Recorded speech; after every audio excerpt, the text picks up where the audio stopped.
Now we're going to talk about the world of Hollywood and in particular the actor Alec Baldwin and his wife Hilaria Baldwin, who are set to star in their own reality TV show about their family.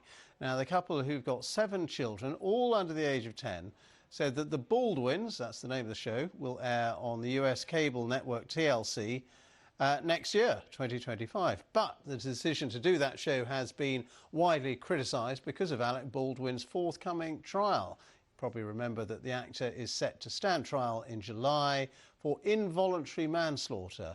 That's after the cinematographer Helena Hutchins was shot dead on the film set of Rust in 2021. Mr. Baldwin has maintained he did not pull the trigger and only drew back the hammer of the pistol, but if he is convicted, he could face up to 18 months in prison.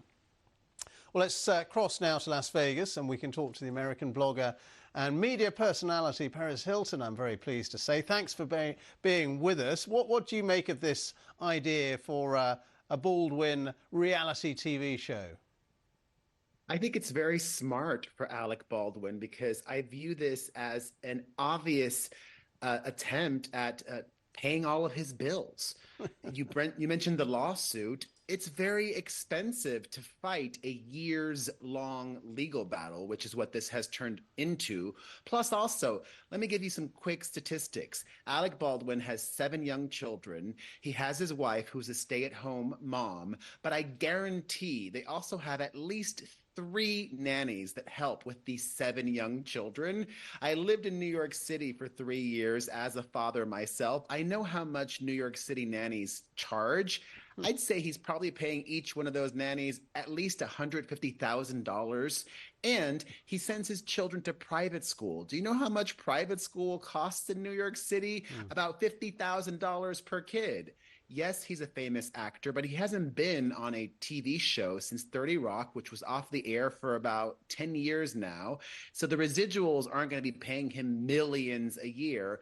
It'll bring in hundreds of thousands a year. So Alec Baldwin needs money, and I respect the fact that he is hustling to pay all his bills. So you're saying it's financial, but I mean, a lot of people will wonder about the morality of having a show like this, as I say, especially at the time when he's about to go on trial. He has to pay his lawyers.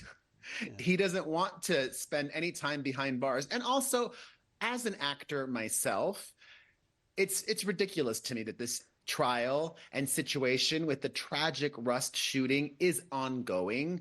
All actors know it is the armorer's responsibility. It is everybody else's responsibility except for the actor to make sure that there's not real live ammunition in weapons. The fact that now all of a sudden we're being told otherwise, it makes no sense to how historically for decades and decades the film and television industry has worked. OK, you've talked about the financial motivations for this show. What kind of show would it be, though, do you think? The Baldwins, I think it's going to be called, if it does go ahead. I mean, him and his wife and their 7 young kids. Is that the kind of TV you'd want to watch? If it's honest, I think it could be very compelling. But given the fact that Alec Baldwin is such a big actor, I doubt they're going to show warts and all, which is what reality television viewers want, and the best shows do expose that. We all know that Alec Baldwin has a very volatile temper. We saw that just a few weeks ago when he smacked the phone out of this person who confronted him in New York City. He's also gotten into repeated, very loud interactions with paparazzo. He infamously degraded his own daughter on a voicemail. If we see that, the show would do very well. However, the other big question mark and problem is his wife has been proven to be a liar. Hilaria is really Hillary from Boston and not this Spaniard that she pretended to be. She was born and raised in Boston for her entire childhood, up and through high school. I am a Cuban American. Spanish is my first language, and I only spoke Spanish at home, and I still only speak Spanish to my mother. I don't sound like I'm Hilaria from España. So if she continues the fake accent, that's, I think, a death knell for the show. She needs to say, yep, for whatever reasons, I did this, and we need to hear her in her real speaking voice. All right. Perez Hilton, thank you very much indeed from Las Vegas. Thank you for your time. Thank you.